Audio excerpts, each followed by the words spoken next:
Yuk jadi bagian dari dakwah kami. Dukung operasional dakwah dan sosial kami, raih pahala amal jariah yang terus mengalir sampai hari kiamat. Innal hamdalillah, segala puji dan puja kehadirat Allah. Nahmaduhu wa nasta'inuhu wa nastaghfiruh. Hanya kepadanya kita memuji, meminta pertolongan serta bertaubat dari dosa-dosa kita. Wa na'udzu billahi min syururi anfusina, dan hanya kepada Allah pula kita meminta agar dijauhkan dari keburukan-keburukan diri kita. Wa min sayyiati a'malina, dan dari segala dosa yang pernah kita lakukan. May yahdihillahu fala mudhillalah, barang siapa yang telah Allah berikan petunjuk maka tidak akan pernah sesat selamanya. Wa may yudlilhu fala hadiyalah, dan barang siapa yang telah Allah sesatkan maka tidak akan mendapatkan petunjuk selamanya. Asyhadu an la ilaha illallah wahdahu la syarikalah, wa asyhadu anna Muhammadan abduhu wa rasuluh. Saya bersaksi tidak ada Tuhan yang berhak disembah kecuali Allah, dan Muhammad benar-benar hamba juga utusannya. Allah mengingatkan dalam kitabnya, ya ayyuhalladzina amanu taqullaha haqqa tuqatih wa la tamutunna illa wa antum muslimun. Hai sekalian orang-orang yang beriman, bertakwalah kepada Allah sebenar-benar takwa, patuh, tunduk kepada satu-satunya pencipta segala sesuatunya, dan jangan sekali-sekali meninggal dunia kecuali dalam keadaan Islam.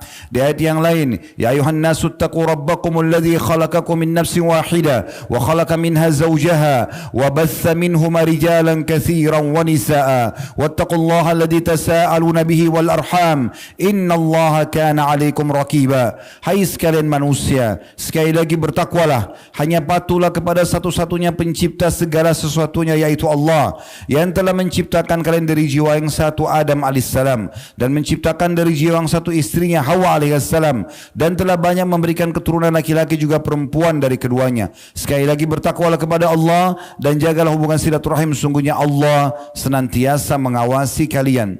Di ayat yang ketiga, Allah juga mengingatkan, ya ayyuhalladzina amanu taqullaha wa qulu qawlan sadida yuslih lakum a'malakum wa yaghfir lakum dhunubakum wa man yuti'illaha wa rasulahu faqad faza fawzan 'azima. Hai sekalian orang-orang yang beriman, sekali lagi bertakwalah kepada Allah dan ucapkanlah kalimat yang benar, jujurlah, niscaya Dia akan memperbaiki amal-amal perbuatan kalian, mengampuni dosa-dosa kalian. Barang siapa yang mentaati Allah dan Rasulnya, sungguh dia telah mendapatkan kemenangan yang besar. Amma ba'd, fa inna asdaqal hadithi kitabullah. Kita tahu sebaik-baik rujukan umat Islam dalam segala lini kehidupan mereka yaitu kitabullah, Al-Quran. Wa khairu hadi Muhammadin sallallahu alaihi wa ala alihi wa sahbihi wa sallam. Dan sebaik-baik petunjuk setelah Al-Quran adalah petunjuk Nabi besar Muhammad sallallahu alaihi wa ala alihi wa sahbihi wa sallam. Wa syarrul umuri muhdatsatuha, dan seburuk-buruk perbuatan dalam hal ibadah yang tidak punya rujukan dari keduanya, Al-Quran dan Sunnah. Fa inna kulla muhdatsin bid'ah, semua ibadah yang tidak punya rujukan dikenal dengan perbuatan baru dalam agama. Wa nabilatin dhalalah, dan perbuatan baru itu akan membawa pelakunya pada kesesatan, dan kesesatan akan membawa pelakunya ke dalam api neraka.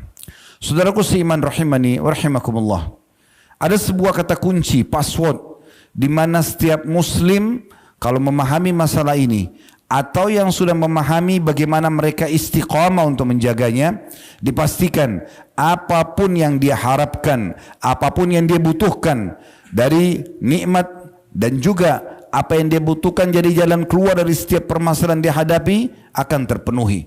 Iya saudaraku seiman, itu adalah syukur. Begitu banyak kita dengarkan dari lisan para da'i menyebutkan tentang masalah syukur. Mungkin seringkali lisan kita mengatakan bersyukurlah, atau kita pun kadang-kadang mengucapkan kalimat alhamdulillah.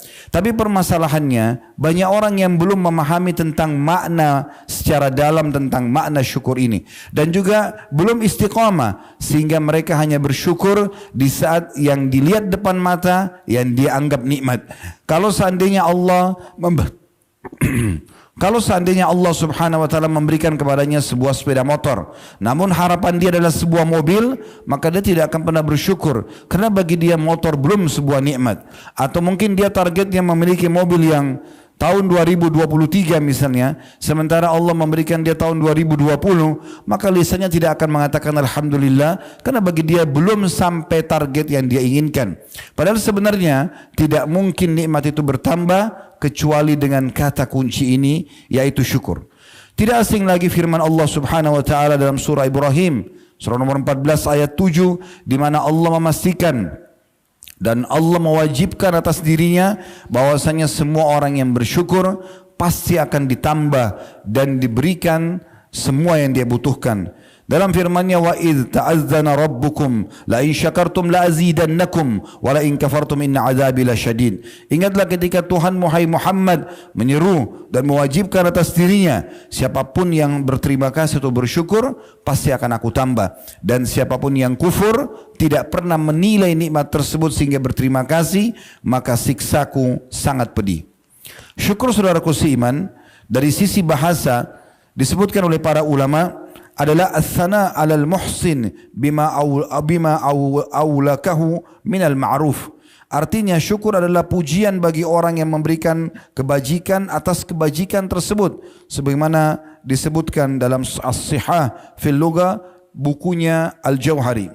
Ibnu Qayyim rahimahullah lebih dalam menjelaskan tentang masalah syukur, sehingga harapannya adalah setiap muslim bisa menerapkan dalam hidupnya. Bukan hanya sekedar lisan yang mengucapkan syukur tersebut, tapi bagaimana dia lebih dalam dari masalah itu sehingga benar-benar bisa mendatangkan hasil dan efek yang diharapkan.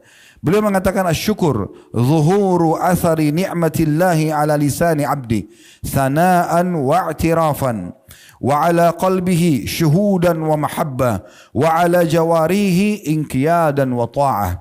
Artinya syukur itu baru bisa mencapai targetnya dan akhirnya mendapatkan apa yang kita harapkan, yaitu menunjukkan adanya nikmat Allah pada diri seorang hamba dengan pujian lisan dan juga pengakuan melalui lisan tersebut. Ditambah lagi adanya persaksian dan kecintaan di dalam hati seorang hamba kepada Tuhan yang telah memberikan nikmat tersebut. Juga disempurnakan dengan pelaksanaan kepatuhan dan ketaatan melalui anggota tubuh. Disebutkan dalam kitab Madarikus Salikin jilid 2 halaman 244. Saudaraku seiman, Allah Subhanahu wa taala bukan hanya sekedar menyuruh kita berterima kasih, tapi Allah pun memang memiliki sifat yang mulia ini. Allah sebutkan dalam Al-Qur'an dalam surah Asy-Syura, surah nomor 42 ayat 23, "Innallaha ghafurun syakur." At-Tabari mengatakan dalam terjemahan sungguhnya Allah itu Ghafur dan Syakur, beliau mengatakan menukil perkataan Qatadah rahimahullah, Ghafur adalah maha pengampun terhadap semua dosa sebanyak apapun, asal hamba tersebut mau kembali kepada Tuhannya akan dimaafkan. Begitu juga dengan Syakur, adalah zat yang maha membalas dengan berlipat ganda dengan hanya berterima kasih sedikit saja kepadanya. At-Tabari menyebutkan di jilid 21 halaman 531. Juga dalam firman Allah yang lain dalam surah Taghabun, surah nomor 64 ayat 17, Allah berfirman, Wallahu syakurun halim. Ibnu Katsir mengatakan makna Allah itu adalah zat yang maha syakur dan halim, ialah memberikan balasan kebaikan dengan ganjaran yang melimpah. Jadi walaupun hanya dengan syukur sedikit, maka ganjarannya akan sangat besar. Tafsir Quranul Azim, jilid 8 halaman 141. Allah Subhanahu wa taala juga memuji dan memerintahkan para nabi-nabi dan rasulnya agar selalu bersyukur. Contoh misalnya tentang Nabi Nuh alaihissalam disebutkan dalam surah Isra, surah nomor 17 ayat 3. Dzurriyyatan man hamalna ma'a Nuh innahu kana 'abdan syakura. Sesungguhnya keturunan manusia yang telah kami bawa bersama Nuh, maksudnya di kapal Nuh, sesungguhnya Nuh itu adalah seorang hamba yang selalu bersyukur. Demikian pula tentang Nabi Ibrahim alaihissalam dalam surah An-Nahl, surah nomor 16 ayat 120 sampai 121 Allah berfirman, Inna Ibrahim kana ummatan qanitan lillahi hanifan wa lam yakun minal musyrikin syakiran li an'umih ijtabahu wa hadahu ila siratim mustaqim. Sesungguhnya Ibrahim adalah seorang imam yang dapat dijadikan teladan lagi patuh pada Allah dan selalu lurus berada di jalan Allah, dan dia sekali-kali bukanlah termasuk orang-orang yang musyrik. Dia senantiasa mensyukuri nikmat-nikmat Allah dan menunjuki ke jalan yang lurus. Demikian pula dengan baginda Nabi SAW. Tentunya adalah sampel-sampelnya saja, karena semua nabi-nabi memang orang-orang yang banyak bersyukur. Nabi Muhammad SAW dalam sebuah hadis Bukhari Muslim tentang salah satu contoh syukur beliau disebutkan, kana Rasulullah SAW idza qama ila shalah qama hatta tafattarat rijlah. Nabi Muhammad SAW kalau berdiri mengerjakan solat, maka dalam solat itu saking lamanya berdiri sampai membuat telapak kaki beliau pecah-pecah. Dalam beberapa riwayat lain disebutkan inilah di solat malam dikerjakan, tapi riwayat Bukhari Muslim ini menyebutkan di semua solat beliau sallallahu alaihi wasallam. Kemudian Aisyah berkata, qalat Aisyah radhiyallahu anha, ya Rasulullah, atasna'u hadha wa qad ghufira ma taqaddama min dhanbika wa ma ta'akhkhar. Faqala ya Aisyah, afala akunu 'abdan syakura.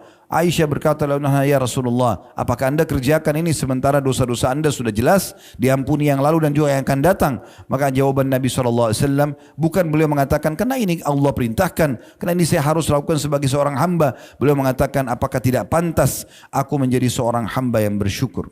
Allah subhanahu wa ta'ala juga memerintahkan dalam banyak ayat Al-Quran agar kita hamba-hambanya orang-orang beriman selalu bersyukur. Dalam banyak firman-Nya diantaranya Allah sebutkan dalam surah Al-Baqarah surah nomor 2 ayat 172 yang berbunyi, ya ayyuhalladzina amanu kulu min thayyibatin ma razaqnakum washkuru lillahi in kuntum iyyahu ta'budun. Hai sekalian orang-orang yang beriman, makanlah, nikmatilah nikmat yang telah kami berikan dari hal-hal yang baik sebagai rezeki untuk kalian, dan bersyukurlah kepada Allah kalau kalian menyembah kepadanya. Tugas kita saudaraku seiman menikmati dan berterima kasih saja. Kalau lapar, kita tinggal mencari makanan yang kita inginkan sesuai dengan kemampuan kita, nikmatin dengan lidah kita, menikmati gurihnya, manisnya, ya asinnya dan seterusnya. Kemudian setelah itu kita bersyukur kepada Allah SWT. Tidak lebih daripada itu. Makanan tersebut kalau sudah lewat ukuran sepertiga dari jari kita pun di tenggorokan, kita sudah tidak pernah punya andil dalam makanan tersebut. Semuanya sudah teratur rapi. Ibarat tubuh kita ini sebuah pabrik yang sangat besar, memiliki jutaan lift yang sudah akan membawa komponen-komponen makan tersebut yang dibutuhkan oleh tubuh sebagai nutrisi dan juga yang tidak dibutuhkan sebagai kotoran yang akan dibuang oleh manusia. Demikian pula dalam firman Allah subhanahu wa ta'ala yang sangat masyhur dalam surah Al-Baqarah surah nomor 2 ayat 152, fadhkuruni azkurkum washkuruli wala takfurun. Selalulah ingat kepadaku kata Allah, dan selalulah berterima kasih bersyukur kepadaku, dan jangan pernah kalian kufur. Makna kufur adalah memungkiri nikmat Allah subhanahu wa ta'ala atau mengecilkannya sehingga seakan-akan dia bukan sebuah nikmat. Banyak orang menganggap bahwasanya sakit itu adalah murni cobaan. Padahal sebagian ulama salaf memandangnya adalah sebuah nikmat yang besar, karena dengan sakit dia bisa memahami makna kesehatan itu. Begitu juga dengan lapar. Dengan lapar kita bisa merasakan nikmatnya makanan tersebut. Kalau orang sudah kenyang, dihidangkan makanan seenak apapun, dia tidak akan merasakan kenikmatannya. Ternyata lapar bukan cuma sekedar murni sebuah cobaan, tapi juga langkah untuk bisa menikmati nikmat yang sedang ada sehingga kita bersyukur. Demikian juga dengan haus, demikian juga dengan capek. Semuanya itu adalah sebuah langkah-langkah dan upaya dari Allah subhanahu wa ta'ala agar hambanya bersyukur kepadanya. Demikian juga Allah subhanahu wa ta'ala menyebutkan dalam surah Az-Zumar surah nomor 39 ayat 7, wa in tashkuru yardahu lakum. Kalau kalian berterima kasih maka dia akan ridha kepada kalian. Makna Allah ridha, Allah akan penuhi semua kebutuhan kalian, Allah akan maafkan kesalahan kalian, Allah akan berikan solusi dari masalah-masalah kalian. Allah juga menyebutkan dalam surah An-Nahl surah nomor 16 ayat 78, wallahu akhrajakum min butuni ummahatikum la ta'lamuna syai'a wa ja'ala lakumus sam'a wal absara wal afidata la'allakum tashkurun. Allah lah satu-satunya yang telah membuat kalian lahir keluar dari perut ibu kalian sementara kalian tidak mengetahui apa-apa, dan dialah yang telah menjadikan untuk kalian pendengaran, penglihatan dan hati nurani agar kalian bersyukur. At-Tabari berkata rahimahullah dalam tafsir surah Al-Imran surah nomor 3 ayat 145 ayat selanjutnya, wasanajis syakirin, dan pasti kami akan berikan balasan yang melimpah bagi orang yang suka bersyukur. Beliau mengatakan maksudnya karena bersyukur Allah akan memberikan kebaikan yang dijanjikan di akhirat dan rezeki yang melimpah di dunia. Tafsir yang diambil dari At-Tabari jilid 7 halaman 263. Kemudian Allah Subhanahu wa taala juga memastikan dalam surah An-Nisa surah nomor 4 ayat 147. Kalau orang bersyukur bukan hanya sekedar diberikan nikmat, tapi akan diselamatkan dari siksaan. Sebagaimana Allah berfirman, "Ma yaf'alullahu bi'adzabikum in syakartum wa amantum." Bagaimana bisa Allah menyiksa kalian sementara kalian masih bersyukur dan beriman? Tidaklah Allah subhanahu wa ta'ala akan menyiksa kalian, itu maknanya bila kalian bersyukur dan juga beriman. Dan dalam nikmat ini Allah subhanahu wa ta'ala menyuruh dalam firman yang lain agar kita selalu menyebut-nyebutnya. Dalam surah Ad-Duha yang masyhur surah nomor 93 ayat 11. Wa amma bi ni'mati rabbika fahaddits. Dan nikmat-nikmat yang diberikan oleh Rabbmu perbanyaklah menyebutnya. Artinya berterima kasih kepadanya dan juga menyebutnya di depan makhluk bahwasanya ini nikmat Allah yang melimpah diberikan kepadaku. Kita akan sempurnakan teman-teman sekalian, saudaraku seiman, khutbah ini dengan cara bersyukur. Ini yang poin terpenting dalam masalah khutbah Jumat ini, agar setiap orang di antara kita bubar dari khutbah Jumat ini dan membawa hadiah penting ini, bahwasanya syukur itu seperti ini caranya, bukan hanya sekedar lisan. Tadi sudah dijelaskan perkataan Ibnu Qayyim rahimahullah, tapi ada beberapa hal yang akan kita susunkan poin demi poin. Semoga Allah ikhlaskannya dan Allah jadikan sebagai pegangan hidup kita. Yang pertama teman-teman sekalian, mensyukuri dengan lisan. Ini yang paling sering kita ketahui tentunya, yang paling dasar. Lisan selalu alhamdulillah. Dalam sebuah riwayat yang sahih disebutkan, Nabi SAW kalau sedang diuji oleh Allah, beliau mengatakan alhamdulillah ala kulli hal.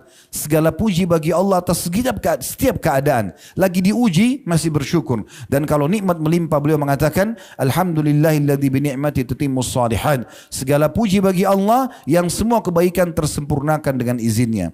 Juga dalam sebuah riwayat yang sahih disebutkan, kata Nabi SAW, man qala hina yusbih, siapa yang membaca pada saat tiba di pagi hari, Allahumma ma asbaha bi min ni'matin aw bi ahadin min khalqika faminka wahdaka la syarika lak falakal hamdu wa lakas syukur faqad adda syukra yaumihi wa man qala hina yumsi faqad adda syukra lailatihi. Hadis hasan diriwayatkan oleh Abu Daud. Terjemahannya, ya Allah, atas nikmat yang engkau berikan pada hari ini dan engkau berikan kepada salah satu dari hambamu, maka sungguh nikmat itu semuanya dari sisimu dan tidak ada sekutu bagimu, serta segala puji dan syukur atau berterima kasih hanya untukmu. Kata Nabi SAW, orang kalau ucapkan ini sekali pagi ataupun sekali sore, maka dia telah memenuhi harinya dengan syukur kepada Allah. Yang kedua, saudaraku seiman, menggunakan nikmat itu pada ketaatan. Ini poin sangat penting. Bagaimana mata yang Allah berikan sehingga kita bisa melihat digunakan untuk melihat yang Allah halalkan. Telinga mendengar yang Allah halalkan. Lisan mengucapkan apa yang Allah bolehkan. Tangan menjama apa yang dibolehkan. Kemaluan juga menyentuh yang dibolehkan. Kaki melangkah kepada tempat yang dibolehkan. Semua kita gunakan dalam ketaatan. Dan bukan termasuk syukur terhadap nikmat. Orang mengatakan dengan lisannya alhamdulillah, tapi tubuhnya melakukan kemaksiatan kepada Allah subhanahu wa ta'ala. Tentu teman-teman sekalian, di saat kita sedang mempelajari hal seperti ini, kita sedang berbicara hari ini, detik ini ke depan. Setiap pengajian, khutbah yang disampaikan, maka sedang memberikan peringatan di saat itu. Tujuannya untuk memperbaiki ke depan. Kita bukan sedang berbicara sesuatu yang lalu. Kalau ada seseorang antara kita di sini yang hadir, mungkin pernah menggunakan anggota tubuhnya dalam kemaksiatan, dia tinggal taubat nasuha kepada Allah SWT. Tapi yang penting adalah setelah mendengarkan poin ini, ilmu ini diterapkan ke depannya, sehingga tidak lagi menggunakan anggota tubuhnya dalam kemaksiatan kepada Allah SWT. Karena tidak termasuk berterima kasih pada seseorang kalau kita kerja di satu lembaga misalnya, lalu kemudian semua fasilitasnya kita malah gunakan untuk kelalaian, kita malah membuat merusak citra pemilik perusahaan, maka itu bukan tanda berterima kasih. Tapi termasuk berterima kasih adalah kalau seseorang telah diberikan fasilitas, dia malah menggunakan dan memberikan hasil kerja dia dan kerja dia yang terbaik, maka itu orang yang berterima kasih tentunya. Yang ketiga, saudaraku seiman, memperbanyak sujud syukur. Mungkin yang jarang orang lakukan. Nabi SAW tidak pernah meninggalkan perbuatan ini. Semua disebutkan dalam hadis Abu Daud dengan sanad hasan an Abi Bakar radhiyallahu anhu, dari Abi Bakar radhiyallahu anhu qala, beliau berkata, karena Rasulullah sallallahu alaihi wasallam idza ja'ahu amrun busyira bihi kharra sajidan syakiran lillah, bahwasanya Nabi sallallahu alaihi wasallam setiap kali datang kepadanya berita menggembirakan, maka beliau langsung selalu sujud kepada Allah sebagai tanda syukur kepadanya. Dan ulama menjelaskan syukur ini walaupun seseorang itu tidak dalam kondisi berwudu, maka dibolehkan tentunya dia melakukan sujud syukur. Yang keempat, memiliki sifat qanaah. Qanaah berarti merasa cukup dan membesarkan nikmat yang sedang ada. Walaupun hanya sepiring nasi dengan sepotong tempe misalnya, besarkan nikmat itu. Pikirkan dan bayangkan berapa banyak orang di luar sana untuk mendapatkan porsi yang sama tidak bisa. Nabi SAW mengingatkan dalam sebuah hadis yang sahih. Kata beliau, kalau Allah sedang memberikan nikmat, lihatlah orang yang di bawah kalian. Maka itu akan lebih memudahkan kalian bersyukur. Bukan kita melihat orang yang menggunakan atau memiliki makanan yang lebih lengkap porsinya misalnya, dengan lauk pauknya. Tapi kita coba besarkan nikmat yang sedang ada. Sebagian orang subhanallah mungkin hanya mengunyah kerupuk saja. Tapi kita kalau melihatnya kita ingin makan bersama dia. Karena dia begitu menikmati apa yang sedang Allah berikan kepada dia. Sebagian orang mungkin cuma tergeletak tidur di lantai. Tapi karena dia menerima dan merasa itu sebuah kepuasan, maka dia pulas tidurnya. Berapa banyak orang yang tidur di ranjang yang mewah, tapi dia tidak pernah puas dan gelisah karena tidak pernah menganggap itu sebuah nikmat. Maka butuh qanaah, butuh merasa puas dengan apa yang Allah berikan. Dan dengan itu berarti masuk dalam poin bersyukur kepada Allah subhanahu wa ta'ala. Kata Nabi SAW dalam sebuah hadis riwayat Ibnu Majah dengan sanad sahih, kun wari'an takun a'badan nas wa kun qani'an takun ashkaran nas. Artinya jadilah hamba yang menjaga hubungan baik dengan Allah, maka engkau akan menjadi hamba yang paling berbakti, dan jadilah hamba yang paling puas, yang selalu membesarkan nikmat tersebut, merasa puas dengan nikmat walaupun kecil, maka engkau akan menjadi hamba yang paling bersyukur. Yang kelima, selalu berbagi dan memikirkan keadaan orang lain, serta berterima kasih kepada manusia yang telah berbuat baik walaupun kecil di mata kita.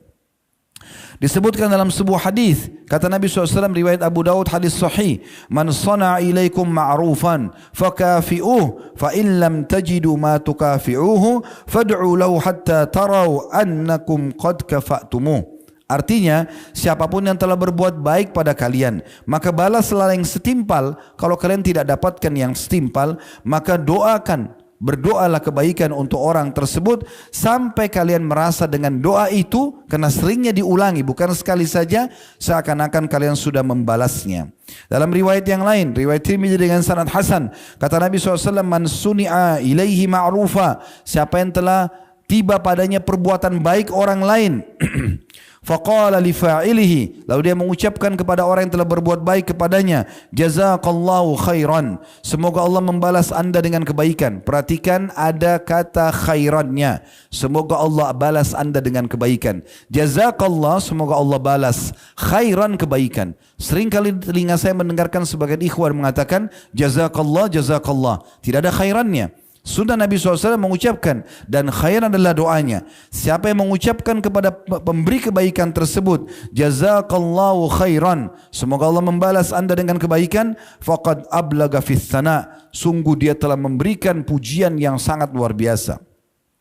Juga Nabi SAW memastikan orang yang tidak berterima kasih pada manusia tidak membalas kebaikan orang lain, dimulai dari orang yang paling berjasa dalam hidup kita, yaitu kedua orang tua kita, kemudian siapapun dari kerabat-kerabat, orang-orang terdekat kita yang sudah memiliki jasa yang baik kepada kita, kemudian selanjutnya kepada orang-orang yang jauh pun, yang kita tidak kenal, mungkin hanya sekedar memberikan seteguk air misalnya pada saat kita sedang dahaga, memberikan kita kesempatan untuk duduk di sebuah tempat padahal dia sedang duduki misalnya, ataupun dia perlu, maka orang yang tidak berterima kasih dan menilai itu berarti belum berterima kasih pada Allah subhanahu wa ta'ala. Sabda Nabi SAW dalam hadis riwayat Tirmidzi dengan sanad hasan sahih, man la yashkurun nas la yashkurullah, siapa yang tidak bisa berterima kasih pada manusia, menilai kebaikan mereka, maka tentu saja dia belum berterima kasih kepada Allah. Oleh karena itu Ali radhiyallahu anhu mengatakan, saya akan siap menghamba, mengabdi pada seseorang yang mengajarkan kepadaku satu buah huruf, apalagi kalau guru kita yang sudah mengajarkan kepada kita banyak sekali ilmu. Begitu juga Umar bin Khattab radhiyallahu anhu mengatakan, saya akan terus berterima kasih seumur hidup saya pada seseorang yang mengingatkan tentang satu kekurangan saya. Kalau ada orang yang menasihati kita, saudaraku, akhi, itu salah, itu kurang, itu harus begini, maka itu harus kita kenang seumur hidup kita sebagai rasa syukur kepada Allah subhanahu wa ta'ala. Ibnu Qayyim rahimahullah mengatakan, rukun syukur ada 3, mengakui nikmat itu berasal dari Allah, kemudian memuji Allah, dan juga memuji Allah atas nikmat tersebut dan memanfaatkannya di atas ketaatan kepada Allah subhanahu wa ta'ala. Dalam hal menyebut dan menilai syukur yang atau nikmat yang kecil ini sehingga akhirnya kita menganggapnya sebagai sebuah besar, itu dalilnya adalah hadis riwayat Ahmad dan dihasankan oleh Syekh Albani, kata Nabi SAW, man la yashkurul qalil man lam yashkurul qalil lam yashkurul katsir. Siapa yang tidak coba berusaha berterima kasih dan bersyukur terhadap hal yang kecil, baik itu sama manusia berterima kasih padanya atau kepada nikmat Allah yang mungkin kecil di mata dia, maka pastikan dia tidak akan pernah berterima kasih pada hal yang besar. Ibnu Hazm rahimahullah juga mengingatkan sebuah statement penting berhubungan dengan masalah ini. Beliau mengatakan kullu nikmatin la tuqarribu minallahi azza wa jal fahuwa baliyah atau musibah. Semua nikmat yang tidak bisa membawa seorang hamba lebih dekat kepada Allah, maka pastikan itu adalah sebuah musibah. Diambil dari Hilyatil Awliya, jadi 1 halaman 497. Makna daripada perkataan Ibnu Hazm rahimahullah adalah menguatkan apa yang sudah kita jelaskan tadi, kalau seorang hamba harusnya menggunakan nikmat tersebut di dalam ketaatan kepada Allah subhanahu wa ta'ala. Kemudian juga Al-Baihaqi meriwayatkan sebuah riwayat yang menarik untuk ditambahkan di sini sebagai penutup adalah sabda Nabi SAW, la yarzuqullahu abdan la yarzuqullahu abdan syukra fayuhrimuhu az-ziyadah. Atau artinya, itu kurang lebih artinya, Allah tidak akan mungkin memberikan kesempatan seorang hamba berterima kasih sementara Allah mengharamkannya dari tambahan. Artinya dipastikan akan ada tambahan.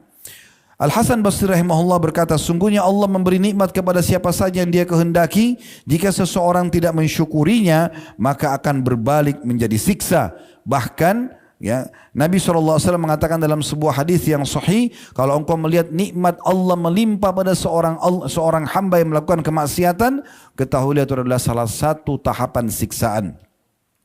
Dan hati-hati teman-teman sekalian, dari banyaknya rezeki yang tertahan dari Allah subhanahu wa ta'ala tidak diberikan kepada seorang hamba justru karena dosa yang dia lakukan. Oleh karena itu jangan pernah gunakan nikmat dalam kemaksiatan kepada Allah. Sebagaimana hadis riwayat Ibnu Majah, kata Nabi SAW, wa inna rajula la yahrumur rizqa bidzambi yusibu. Sesungguhnya seseorang bisa saja terharamkan dari rezeki yang harusnya dia dapatkan karena dosa yang dia lakukan. Aqulu qauli hadza, saya sudah mengucapkan perkataan ini, wa astaghfirullah li wa lakum, dan saya beristighfar kepada Allah dan ngajak jamaah istighfar kepada Allah. Fastaghfiruhu innahu wal ghafurur rahim. Beristighfar kepada Dia karena Dia Maha Pengampun juga Maha Pengasih. Alhamdulillah, wassalatu wassalamu ala rasulillah. Segala puji dan puja kehadirat Allah subhanahu wa ta'ala, juga salawat dan taslim kepada Nabi besar Muhammad sallallahu alaihi wa ala alihi wa sahbihi wasallam. Hari Jumat adalah hari yang mulia, di mana Allah subhanahu wa ta'ala menjadikannya sebagai hari pilihan bagi umat Islam. Sebagaimana Nabi SAW mengatakan, sesungguhnya kita atau kami diberikan petunjuk dengan hari Jumat tersebut, dan Allah menutupinya dari kaum Yahudi dan kaum Nasrani. Hari ini adalah hari raya, dan bagaimana Allah subhanahu wa ta'ala juga menghususkan waktu mustajab di hari Jumat ini. Di antaranya adalah pada saat khatib sedang duduk dan sampai selesainya khutbah kedua, atau sampai selesainya khutbah, dan juga selepas asar sampai terbenam matahari. Oleh karena itu jangan sia-siakan waktu ini untuk berdoa kepada Allah subhanahu wa ta'ala. Semoga Allah ijabah. Alhamdulillahirabbil alamin. Kami memuji-Mu ya Allah, Tuhan alam semesta, sebagaimana layak Kau dipuji sebagai pencipta, dan kami memuji-Mu sampai Kau menerima puji-pujian kami ini sebagai tambahan amal soleh kami. Serta juga kami mengucapkan salam hormat kami kepada utusan-Mu Nabi Muhammad sallallahu alaihi wasallam, di mana Engkau telah perintahkan kepada kami untuk mengucapkannya. Ya Allah, kami tidak berkumpul di salah satu tempat yang mulia ini, salah satu rumah-Mu ya Allah, kecuali karena kami ingin menjalankan yang telah Engkau wajibkan kepada kami, yaitu salat Jumat dan mendengarkan khutbah tentunya. Ya Allah, terimalah ini sebagai pahala atau amal soleh yang berpahala sempurna, serta terimalah seluruh amal-amal soleh yang pernah kami kerjakan, yang sedang kami kerjakan, yang akan kami kerjakan sampai menjelang ajal datang nanti dengan pahala yang sempurna. Ya Allah, ampunilah dosa-dosa kami, dosa kedua orang tua kami, seluruh kerabat kami, seluruh orang-orang yang kami kenal ataupun yang kami tidak kenal dari muslimin dan muslimat, mukminin dan mukminat yang hidup dan juga yang sudah meninggal. Ya Allah, jadikan negara kami Indonesia negara yang aman, tentram, damai. Seluruh umat Islam di bawah naungan ukhuwah Islamiyah. Dalam hal ibadah kembalikan mereka kepada Al-Quran dan Sunnah. Dan ya Allah, berilah petunjuk para pemimpin kami agar mereka menjalankan amanah dengan baik. Berikanlah balasan sebaik-baiknya atas apa yang telah mereka berikan untuk kami dan untuk negara ini. Serta juga ya Allah, maafkanlah kesalahan-kesalahan mereka. Serta ya Allah, berikanlah kami kesempatan sebagai sebagai masyarakat untuk bergotong royong dan selalu mendoakan kebaikan kepada para pemimpin kami dan selalu bekerja sama agar menenteramkan, memakmurkan negeri kami dan jadikan negeri kami sebagai negara contoh bagi negara-negara yang lain. Tolonglah saudara-saudara kami di Palestina, di Syria, di Yaman, di Irak, dimanapun mereka yang sedang tertindas, ikhlaskan niat mereka, terima para syuhada mereka, mulakan Islam di tangan kami dan tangan mereka semua, serta ikut sertakan kami bersama mereka di pahala baik dengan doa, dengan harta juga dengan jiwa kami. Dan ya Allah, berikanlah kami semua kebaikan di dunia yang kami butuhkan. Rabbana atina fid dunya hasanah, dan berikanlah kami semua kebaikan di akhirat. Wa fil akhirati hasanah, dan selamatkan kami dari api neraka. Wa qina adzabannar wa adkhilnal jannata ma'al abrar, dan masukkanlah kami ke dalam surga bersama orang-orang yang patuh. Ya Aziz ya Ghafar, ya Tuhan yang Maha Mulia dan juga Maha Pengampun, ya Rabbal Alamin. Sallallahu nabiyana Muhammadin walhamdulillahi rabbil alamin. Inna Allah ya'muru bil adli wal ihsani wa ita'i dzil qurba. Sungguhnya Allah selalu kita memerintahkan kita berbuat kebaikan, keadilan dan berbuat baik kepada sanak kerabat. Wa yanha 'anil fahsya'i wal munkari wal baghi, dan Allah melarang perbuatan keji, perbuatan munkar dan perbuatan pembangkangan. Ya'idukum la'allakum tadhakkarun. Itulah peringatan dari Allah, maka jadikan sebagai prinsip hidup kalian.